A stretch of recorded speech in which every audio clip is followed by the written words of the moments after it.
Піаль-сльоза зволожує та захищає очі при синдромі сухого ока. We turn now to President Zelensky. Thank you very much, Mr. President Biden. Thank you for this summit, for another step in consolidating the world in defense of freedom. Dear colleagues, now is a decisive time, and it is our joint responsibility. What exactly will determine this time? Will we pass on to our children and grandchildren the values of freedom that we have ourselves, or will they have to fight for democracy from scratch? Modern generations of many democratic countries do not know from their life experience that freedom cannot be taken for granted. Most people can only learn about this from history textbooks, from the stories of wars of independence that took place generations ago and battles of freedom won by others. But the experience of the enemies of freedom is always fresh. They don't refer to textbooks. They know how to break democracy and destroy life. It is enough for them to have their slightest feeling that they can go unpunished, and then evil acts.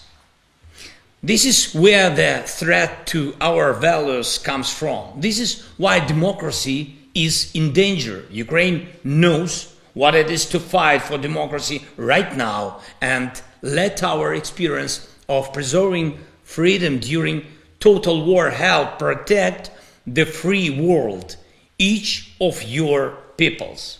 When you see Ukrainian cities burned by Russian aggression, and when you see brave Ukrainian soldiers that stop the movement of the aggression through our land, notice what you are actually seeing. This is deciding the fate of not only Ukraine, this is deciding the fate of everyone who is used to living freely. Russian propagandists and accomplices like that. Allegedly, the West is fighting against Russia on the territory of Ukraine. It's worth understanding what is really going on.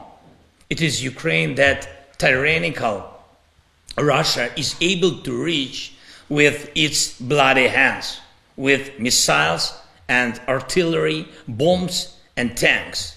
But the Kremlin's ambitions does not and just where its hands reach. Russia has been at war with all of you for a long time, with the democracies of the world.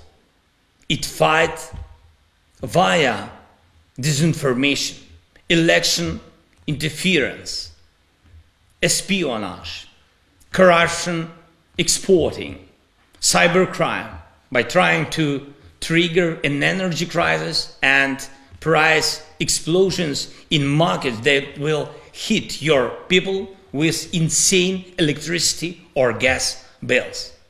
Look, the Kremlin is trying to turn even food provision into a weapon, blocks the sea to create a shortage in the global food market. Why is this happening? This is war. Ladies and gentlemen, this is war precisely against freedom and democracy. Every foe of freedom acts in the same way. I emphasize they act. The enemies of freedom have not lost a single year in recent decades. They channeled all their time and unlimited money which they gained in trade with the free world to weaken and to corrupt and to undermine democracy.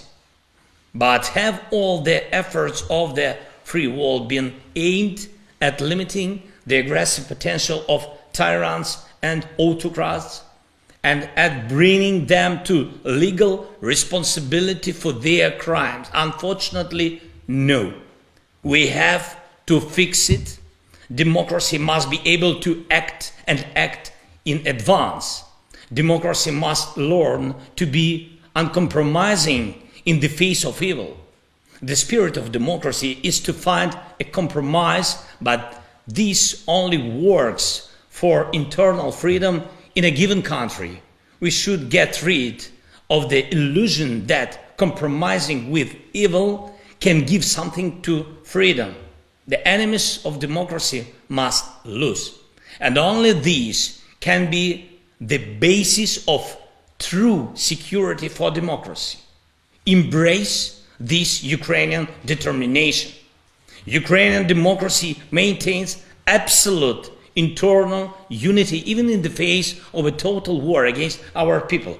To win is our national goal.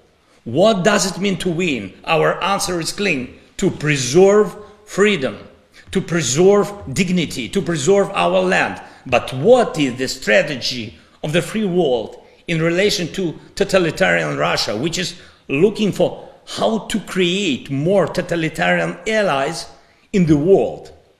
Is there such a clear strategy? I will tell you what it should be. Clear answer: evil must lose their war. If it loses now, it will know that it will always lose everywhere. First, we should not think how to save Putin's face in order to allegedly reduce the cost of fighting him. We should think how to preserve respect for democracy in those countries where freedom has yet to win. Second, when a fire breaks out, firefighters cannot wait months for fire trucks to be provided or accept that fire hydrants should be mandatory only for short distances. It works the same way in war. The more restrictions on the defenders, the more casualties and destruction, because the flames of aggression now know bounds. That is why the defense of democracy must have all the weapons that will reliably guarantee the defeat of the aggressor. Third, Russians must contribute to protection the world from their Kremlin, whose impunity they have tolerated. It is necessary to look for, freeze, and direct for recovery not only individual assets of the aggressor state and individual related parties, but all assets of Russia and Russian wealthy who have traded silence for increasing their wealth. They must have a motive to act in defense of freedom and to bring an end to this aggression and the Kremlin's terrorist rule. Dear colleagues, war makes things crystal clear. These days I visited our regions near the front line, and there you can see what aspects of leadership are needed now. When our fighters repel the assaults near Bakhmut, they cannot wait for weeks before firing an artillery shot in response to the enemy's actions. The fire must be immediate and neutralize the threat. All our decisions should be just as quick, but for some reason sanctions against Russia are much slower than Russia's aggression. Global pressure on Russia elite is weaker than its motive to accept the Kremlin. Support for Ukrainian soldiers in the trenches is less far-reaching than the weapons of the terrorists acting against us. And your own willingness to defend your democracies is less resolute than the intentions of those who want a world war against democracy. Democracy needs a victory now, this year, not some other time, not over time, now. And we are able to ensure this, Ukraine and everyone who helps. And I'm sure we will, but act, please, colleagues. Thank you very much for your attention. Thank you, for your support, Mr. President, and to all colleagues. Glory to all who fight for freedom. Slava Ukraini! Thank you very much, President Zelensky.